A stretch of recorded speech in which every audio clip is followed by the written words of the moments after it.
Horseshoe Canyon is a tiny, remote section of Canyonlands National Park that most people never even consider visiting.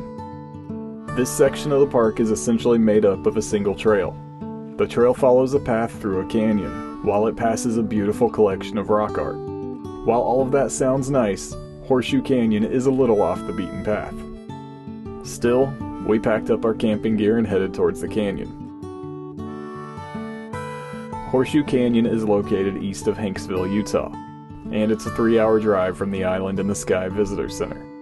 Getting to Horseshoe Canyon requires driving down a dirt road for 32 miles, and there's not much to look at during the drive. This road has a reputation for being in rough condition, but it was in good shape during our trip, although there were a few things to look out for. You probably want to have a high clearance vehicle, but 4-wheel drive was not necessary. Of course, all that changes if there's bad weather in the area. You'll probably want to change your plans if there's rain in the forecast.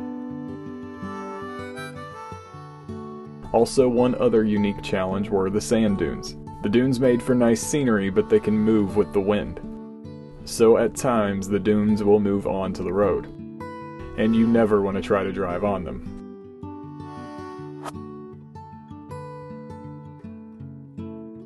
The rim of Horseshoe Canyon sits on BLM land, and there are several campsites. There's even a pit toilet, but there's no water. Our campsite also had a fire ring, so we enjoyed a fire and heated up a pie from Capitol Reef. Then turned in for the night. The next morning I got an early start, and headed down into the canyon. Pets aren't allowed in the canyon, so Morgan stayed with the dogs.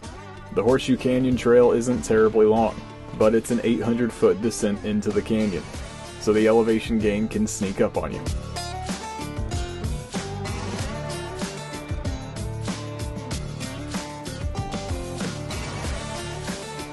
The big landmarks were pretty easy to spot. There's a dinosaur track at the beginning of the trail, and it's well marked with a ring of rocks around it. But the galleries are Horseshoe Canyon's main attraction. These galleries are notable because they contain combinations of pictographs and petroglyphs. And once I got into the canyon, the galleries were pretty easy to find. Although I did walk right past the high gallery, which is 50 feet above the canyon floor. So keep an eye out for that one. The other galleries were much easier to spot. The Horseshoe Gallery sits on the west side of the canyon, a half-mile into the canyon floor.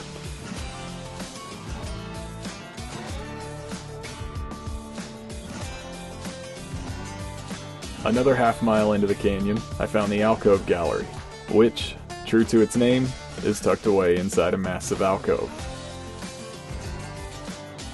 The trail through the canyon is beautiful.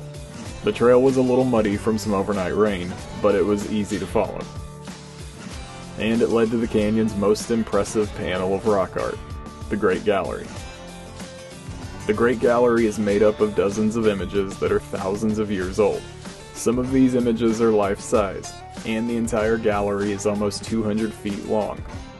It's a long haul to reach the Great Gallery, but walking next to these historic images is quite the experience.